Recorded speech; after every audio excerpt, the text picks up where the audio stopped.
तो तुला राशि वालों, स्वागत करते हैं आप सभी का तुला राशि भिंड यूट्यूब चैनल में। बंधुओं, इस पूरे दिसंबर के महीने में सोते समय तकिए के नीचे रख लेना ये दो दिव्य चीजें। इन चीजों में इतनी अधिक शक्ति है कि जिस दिन से आप इन्हें अपनी तकिए के नीचे रखकर सोएंगे, आप सौभाग्य को अपने जीवन में चुंबक की तरह आकर्षित कर लेंगे।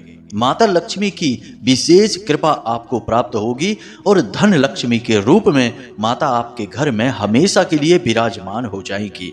धन दौलत आपके कदम चूमने लगेगी। जो भी आपके शत्रु हैं, जो भी आपके जीवन में बाधाएं हैं, चाहे वे ग्रह नक्षत्रों से उत्पन्न हो रही हो या कोई इंसान जानबूझकर आपके जीवन में रोड़े अटका रहा हो, सब बाधाएं एक क्षण में ही समाप्त हो जाएंगी। नया वर्ष आने से पहले इस अंतिम मास में इस क्रिया को आप अवश्य शुरू कर दें, ताकि नए वर्ष के संपूर्ण शुभ योगों का आपको चमत्कारी परिणाम प्राप्त हो सके। तो जयकारा बोलो माता रानी का, जगत माई महामाई माँ भद्रकाली की जय बोलो, माता रानी के सांचे दरबार की जय बोलो। बंधुओं, बड़े ही भाग्यशाली होते हैं वो लोग जिन्हें माता रानी स्वयं कोई ना कोई संकेत देती हैं, किसी न किसी के माध्यम से, जिनके जीवन में खुशियां लेकर आती हैं और जिनके जीवन के दुख और तकलीफों को स्वयं अपने हाथों से मिटा डालती हैं।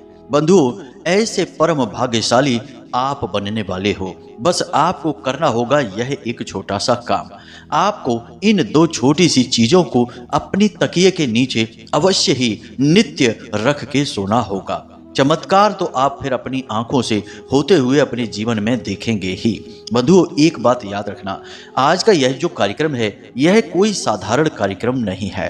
इस कार्यक्रम में आपके जीवन के कुछ ऐसे मूल मंत्र छिपे हुए हैं, ऐसे रहस्यों से पर्दा उठने वाला है जिनके बारे में आप खुद भी सोचकर सुनकर चौंक उठेंगे, क्योंकि ऐसा ज्ञान अब तक आपको प्राप्त नहीं हुआ है। इस कार्यक्रम में हम आपसे ही बातें करेंगे, आपसे कुछ प्रश्न पूछेंगे, आपके जीवन के बारे में कुछ ऐसे अद्भुत रहस्य आपको बताएंगे जिनको जान लेने के बाद आप सचमुच में अपने जीवन को बदलने की दिशा में एक कदम उठा पाएंगे। हम जानते हैं कि आपने अपने जीवन में बहुत मेहनत की है, बहुत कुछ आपने अपने जीवन में गंवाया भी है। शारीरिक परिश्रम और धन की तो बात ही क्या की जाए, भावनात्मक तौर पर भी आप अंदर ही अंदर बहुत टूटे हैं। लेकिन जिन लोगों से और जिन परिस्थितियों में आपने मदद की उम्मीद की थी, उन्होंने कभी आपका साथ नहीं दिया, और जिन्हें आपको समझना चाहिए था, उन्होंने कभी आपको समझा भी नहीं। कहने का मतलब यह है कि हम अच्छी तरह से जानते हैं कि आपने अपने जीवन में कौन सी बड़ी कीमतें चुकाई हैं, किस प्रकार आप आज इस मुकाम तक पहुंच पाए हैं। जो भी कुछ आज आपने हासिल किया है, वह केवल और केवल अपनी शक्ति, अपनी योग्यता और अपनी मेहनत के दम पर। फिर भी बंधुओं, हम आपको बता दें कि आपके छुपे हुए शत्रु जो आपके अपनों में ही रहते हैं, आपके आसपास के लोगों में ही रहते हैं, वे अभी भी आपका पीछा नहीं छोड़ रहे हैं। पल प्रतिपल आपके जीवन की हर एक खबर उन्हें रहती है और वे हमेशा कुछ न कुछ ऐसा आपके ऊपर आजमाते रहते हैं कि आपके जीवन में परेशानियां फिर से वापस आ जाएं और जो परेशानियां अभी हैं वे कई गुना बढ़ जाएं। बंधुओं, आपके शत्रु तो इस हद तक गिर चुके हैं कि वे आपके ऊपर किसी भी प्रकार की काली तांत्रिक क्रिया करने से भी पीछे नहीं हटते हैं। लेकिन एक बड़ी ही अजीब और बहुत ही सकारात्मक बात आपके साथ यह है कि आप बेशक ऊपर से थोड़े से हताश और निराश दिखाई देते हैं, लेकिन अंतर मन की गहराई में आपके अंदर गजब की शक्ति है। आपका मनोबल बहुत ही शक्तिशाली है। और एक सबसे अद्भुत बात जो आपके अंदर है, जो संसार में किसी अन्य के पास नहीं है, कि जब भी जीवन में परिस्थितियां बहुत विकट होती हैं, बहुत ही विपरीत होती हैं, तब आप जो साहस दिखाते हैं, जो हिम्मत दिखाते हैं, वह देखने लायक होती है। जी हाँ बंधुओं, देखा जाए तो आपके अंदर नेतृत्व के सारे गुण हैं। आप एक उत्तम प्रकृति के इंसान हैं, परंतु कुछ कमजोरियां भी हैं आपके पास। सारी शक्तियां नहीं हैं, कुछ आसक्तियां भी हैं। जैसे कि आप भावनात्मक तौर पर बहुत कमजोर हैं। आपके अंदर ज्ञान का खजाना भरा हुआ है। हर विषय पर आपको कुछ न कुछ ज्ञान अवश्य रहता ही है, लेकिन आपकी भावनाएं आपके आड़े आ जाती हैं। आपका दिमाग खूब कहता है कि इस इंसान पर भरोसा मत करो, यह तुम्हें फंसाएगा ही, तुम्हें कहीं का नहीं छोड़ेगा। फिर भी आपका दिल इतना कोमल है कि आपके मन की, आपके दिमाग की भाषा उसे समझ नहीं आती है। इसकी अपनी ही एक अलग भाषा है और इसकी भाषा में आप फंस जाते हैं और भावनात्मक होकर निर्णय ले लेते हैं। और जब जब आपने भावुकता से निर्णय लिया है, तब तब आपके जीवन में परेशानियां आई हैं। तो अब सारी परेशानियों का अंत करने का समय आ चुका है। अब आपको हम ना केवल मानसिक और भावनात्मक तौर पर मजबूत बनाएंगे, बल्कि आपके जीवन में ईश्वर की शुद्ध सकारात्मक ऊर्जा को भेजने का पूरा प्रयास करेंगे। परंतु बंधुओं, यह प्रयास ही तो है। अगर आप कोई क्रिया नहीं करेंगे तो हमारा प्रयास तो विफल हो जाएगा। ताली कभी एक हाथ से नहीं बजती है, आपका दूसरा हाथ हमें चाहिए ताकि हम ताली बजा सकें और इसकी गूंज आपके जीवन में सुनाई दे, आपके जीवन में चमत्कारी घटनाएं होनी शुरू हो जाएं। तो बस आपको इस कार्यक्रम को अंत तक देखना है, सारी बातों को अच्छी तरह से समझना है। कोई प्रश्न मन में उठे तो हमने नंबर दे रखा है, उस नंबर पर सीधे फोन कर देना है या मैसेज कर देना है। माता रानी के सेवक आपकी सारी बातें सुनेंगे, समझेंगे और हमारे पास पहुंचाएंगे। फिर हमें समय मिलेगा तो हम तुरंत आपसे संपर्क करेंगे। तो बस कार्यक्रम को अंत तक देखें, तभी हमारी मेहनत सफल होगी और आपको भी अद्भुत ज्ञान प्राप्त होगा जो जीवन को बदलने योग्य होगा। तो चलिए बिना समय गवाए आज के इस विशेष कार्यक्रम की शुरुआत करते हैं, माता रानी का नाम लेते हुए, उन्हें याद करते हुए। तो चलिए कमेंट बॉक्स में लिख डालिए, जय मां भद्रकाली कृपा करो। माता रानी आपके ऊपर विशेष कृपा करेंगी, हमें पूर्ण विश्वास है। तो चलिए बंधुओं शुरू करते हैं। अब ध्यान से सुनिए, यह जो दिसंबर का महीना है, इस महीने में कुछ जरूरी कार्य हैं जिन्हें आपको अवश्य कर ही लेना चाहिए। जैसे कि आपको किसी भी मंगलवार के दिन हनुमान जी के मंदिर में जाकर गुड़ का, चने का और गेहूं का दान अवश्य कर ही देना चाहिए। ये सभी मंगल के कारक हैं और मंगल बकरी चाल चलने वाले हैं 7 दिसंबर से।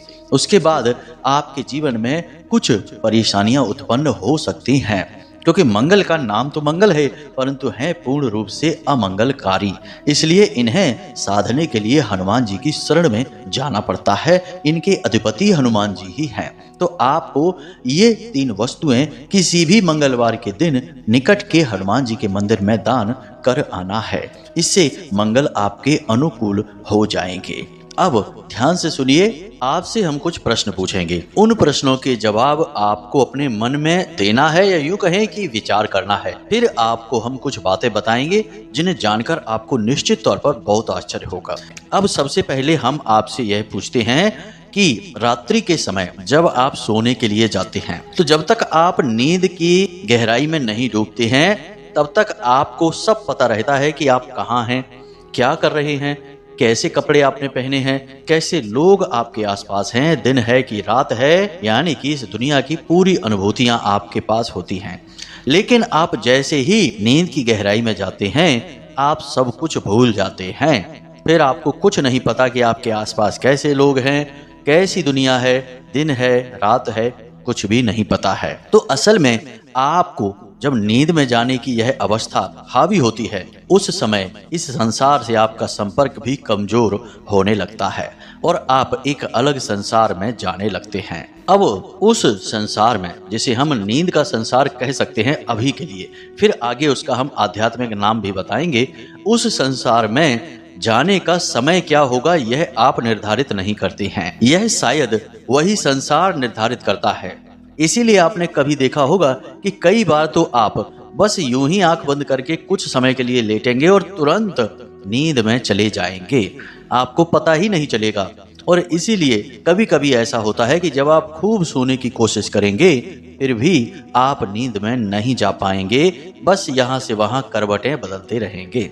अब आपके मन में कोई बेचैनी भी नहीं है, कोई विचार भी नहीं है, तब भी आपको नींद नहीं आ रही है, मतलब कि आपको उस नींद की दुनिया में, नींद के संसार में प्रवेश नहीं मिल पा रहा है। इस वजह से आपको नींद नहीं आ रही है। तो अब इन सब बातों से यह बात स्पष्ट होती है कि आपको नींद कब आएगी यह असल में आपका निर्णय नहीं है, यह निर्णय किसी और का है।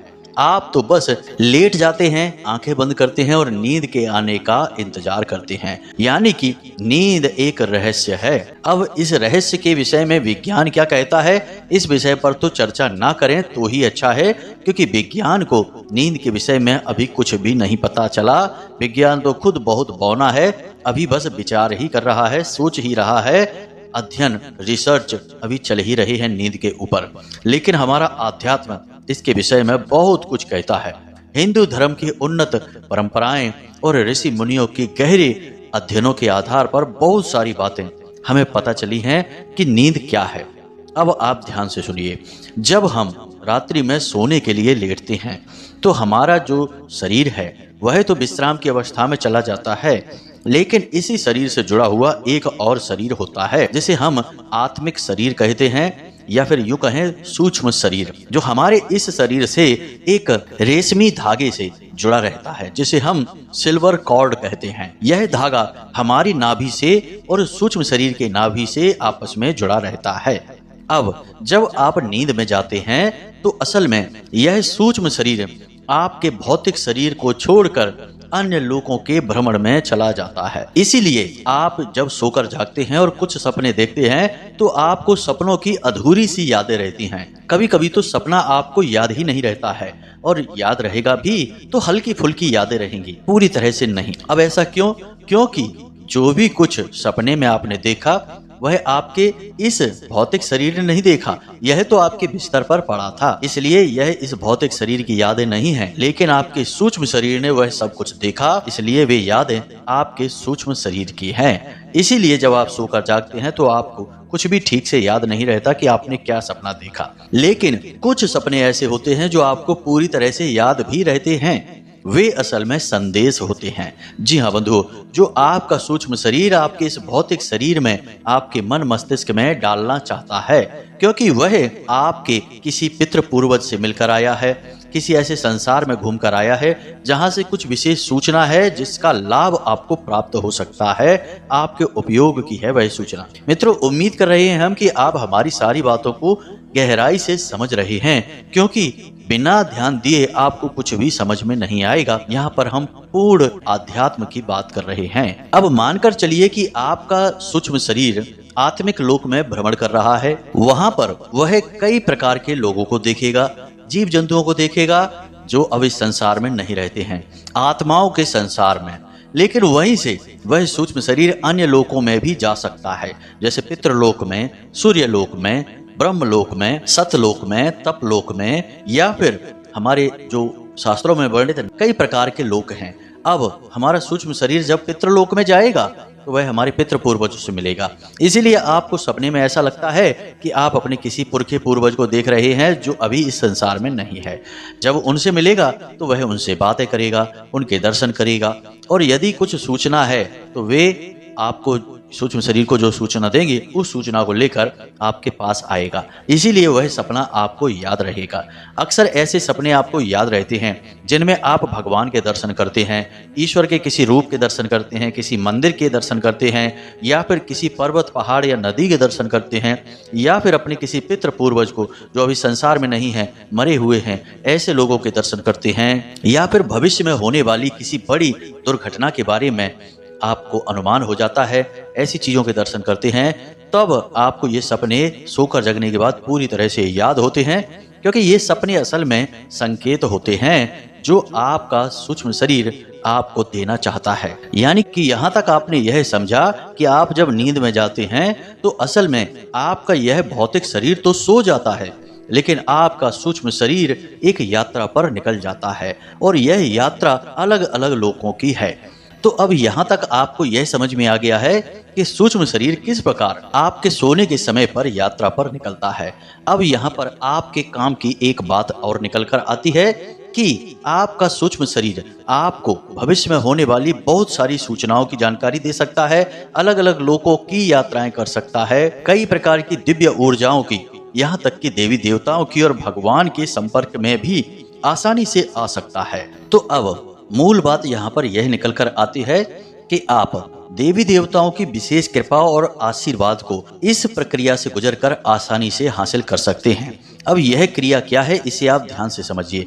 हम आपको बताने जा रहे हैं एक ऐसी क्रिया, एक ऐसी चीज के बारे में जिससे जब आप अपनी तकिए के नीचे रखकर सोएंगे और किसी विशेष ऊर्जा को साधने की कोशिश करेंगे तो वह ऊर्जा आपके सूक्ष्म शरीर के संपर्क में आएगी। यानी जब आप सोएंगे तो आपका सूक्ष्म शरीर जब यात्रा पर निकलेगा तो उस विशेष ऊर्जा तक वह पहुंचेगा, और जब उस विशेष ऊर्जा के संपर्क में वह आएगा तो वह आपके निवेदन को उस ऊर्जा तक पहुंचा देगा, यानी भगवान तक पहुंचा देगा। और फिर भगवान सीधे आपके संपर्क में आकर आपकी मदद करेंगे, आपके आसपास की नकारात्मकताओं को दूर करके आपके जीवन को सुंदर बना देंगे। यही है दिव्य लोकों में भ्रमण करने का रहस्य, देवताओं की शुद्ध सकारात्मक ऊर्जा को अपने जीवन में लाने का रहस्य। इसीलिए आपने देखा होगा कि ऋषि मुनि बड़े बड़े ध्यानी आंख बंद करके बस बैठे रहते हैं, समाधि की मुद्रा में चले जाते हैं। समाधि को भी नींद या मृत्यु की अवस्था ही कहा गया है।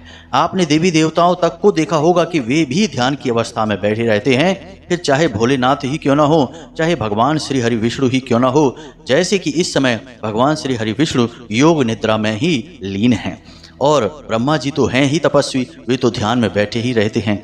तो यह जो ध्यान की अवस्था है यह भी एक गहरी नींद ही है, जिसमें कि वे अपने इस भौतिक शरीर को छोड़कर अन्य लोकों के भ्रमण करते हैं, अन्य देवी देवताओं और पराशक्तियों के ध्यान में डूबे रहते हैं। तो अब आप ध्यान से सुनिए, अब हम आपको इस गहरे प्रयोग के बारे में बताने जा रहे हैं। इस गहरे प्रयोग को करने से पहले कुछ जरूरी बातें हैं, इन्हें आपको ध्यान से समझना होगा। सबसे पहली चीज कि आपको अपनी रात्रि को जब आप सोने जाते हैं उसे पूरी तरह से व्यवस्थित करना होगा। जी हाँ बंधुओं, सबसे पहला काम यह है कि आपको सूर्यास्त से पहले ही भोजन कर लेना होगा और रात्रि में आपको 10 बजे के आसपास ही सोने जाना होगा।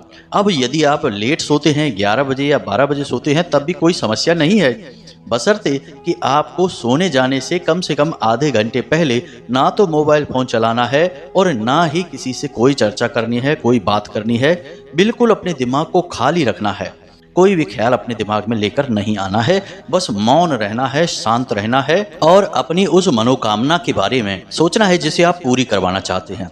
धन की कमी है तो पैसे के बारे में सोचेंगे, काम धंधे व्यापार के बारे में, नौकरी के बारे में सोचेंगे, या और भी कोई कष्ट है तो उस समस्या या परेशानी को दूर करने के बारे में सोचेंगे। साथ ही साथ आप अपने आराध्य के भी बारे में विचार करेंगे, मन में उनसे निवेदन और विनती करते रहेंगे। कहने का मतलब यह है कि जो सोने की गहरी आध्यात्मिक प्रक्रिया है उसमें उतरने से पहले आप अपने आप को, अपने मन को तैयार करेंगे।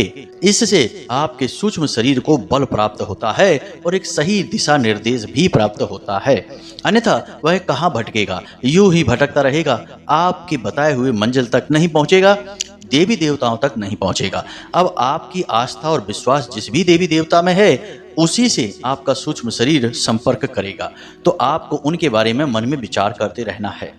आप यदि कोई मनोकामना पूरी नहीं करवाना चाहते हैं तब भी अपने देवी देवता के बारे में बस विचार करते रहें, उनकी भक्ति के बारे में विचार करें, उनका नाम जप मंत्र जप करते रहें मन ही मन। अब मानकर चलिए कि आप भोले बाबा में आस्था रखते हैं, तो आप मन ही मन भोले बाबा के सुंदर स्वरूप का ध्यान करते रहें, उनके पूरे परिवार का ध्यान करते रहें, मन ही मन पंचाक्षरी मंत्र का जाप करते रहें। इसी प्रकार यदि हनुमान जी के प्रति आपकी आस्था है तो आप मन ही मन हनुमान जी की लीलाओं के बारे में विचार करते रहें, उनके सुंदर दृश्य का, उनके स्वरूप का मन में आभास करते रहें, दर्शन करते रहें। साथ ही साथ हनुमान चालीसा का या फिर हनुमान जी का मंत्र जो है उसके बारे में मन में उच्चारण करते रहें। इस प्रकार आप अपनी आत्मिक ऊर्जा को भगवान से जोड़ने की कोशिश कर रहे हैं। यह असल में तैयारी है और यह तैयारी सोने जाने से आधे घंटे पहले प्रारंभ हो जाएगी।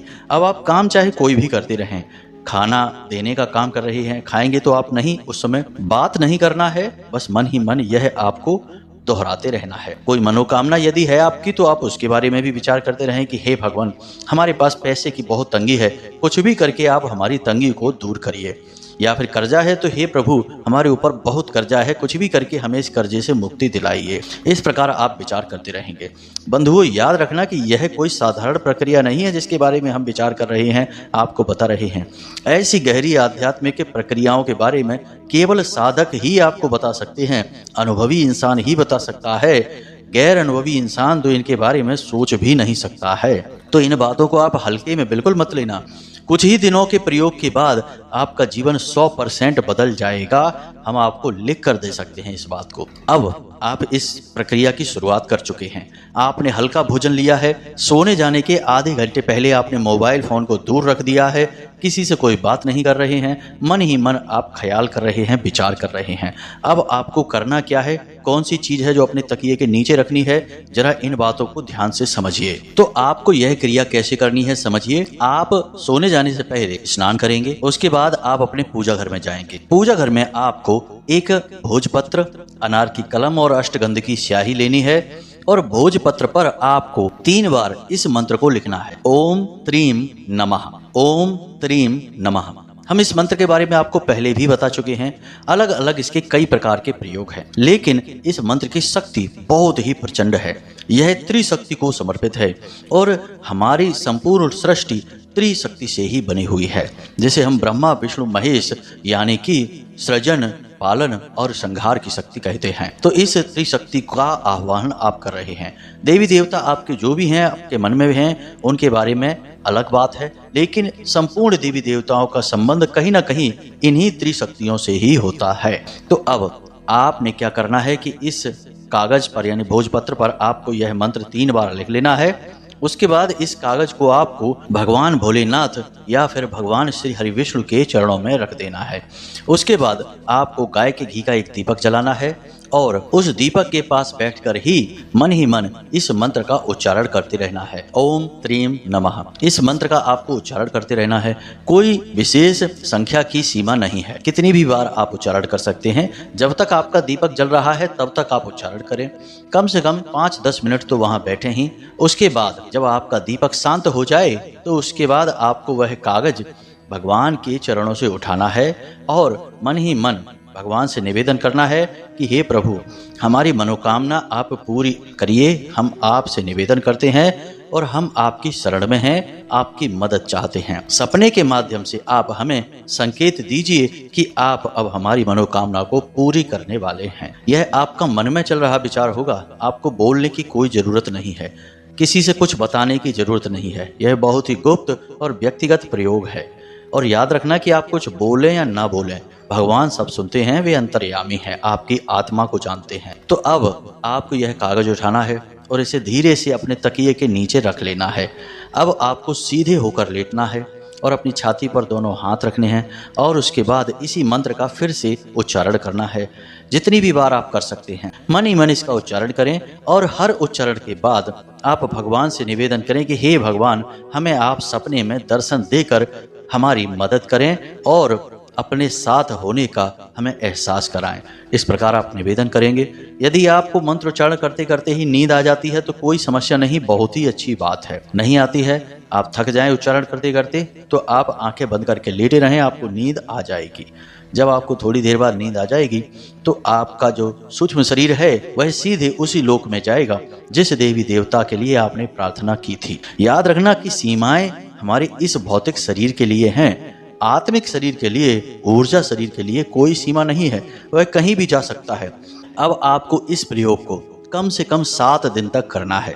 7 दिन के अंदर अंदर आपके जो देवी देवता आराध्य हैं, जिनमें आपकी आस्था है, वे आपको 100% दर्शन देंगे, हर हालत में देंगे, सपने के माध्यम से। कुछ लोगों के बारे में तो यह भी देखा गया है कि देवी देवता सपने में उनसे बात करते हैं। भेष बदल कर आएंगे लेकिन तब भी वे उसे पहचान जाएंगे और बात करेंगे। कभी कभी ऐसा होता है कि देवी देवताओं के आंशिक दर्शन होते हैं। बंधु, ये बहुत गहरी बातें हैं, समझने में समय लगता है। जो समझ जाता है उसका जीवन बदल जाता है। तो उम्मीद करते हैं कि आपको सारी बातें समझ में आ गई होंगी। हाँ, अब यहाँ पर यह भी है कि वह भोजपत्र का क्या करना है। सुबह जागते ही स्नान आदि करने के बाद उस भोजपत्र को पुनः पूजा की अलमारी में आप वहीं देवताओं के चरणों में समर्पित कर दें, चाहे भोले बाबा के, चाहे नारायण श्री हरि विष्णु के चरणों में, और रात्रि के समय इस क्रिया को फिर से दोहराएं। यदि आप उस दीपक को नियमित जलाएं, नियमित मंत्रोच्चारण करें और इस चीज को तकिए के नीचे रख के सोएं तो 100% देवी देवताओं से आपका साक्षात्कार होगा। हम आपको पूरा भरोसा दिलाते हैं। तो अब आप इस प्रयोग को करिए, इसके नतीजे, इसके परिणाम हमें बताइए। हम भी उत्सुक रहेंगे कि आपके साथ क्या हो रहा है। इसी के साथ साथ आज के इस वीडियो को विराम देते हैं। हमेशा हंसते रहिए, मुस्कुराते रहिए, सकारात्मक रहिए और दिन में एक बार मंदिर अवश्य जाइए, क्योंकि आपका उद्धार वहीं से होना है। मिलते हैं अगले ज्ञानवर्धक वीडियो में। तब तक के लिए धन्यवाद। प्रेम से बोलिए जय माई की, जय माँ भद्रकाली। माता रानी आपका कल्याण करेंगी। धन्यवाद।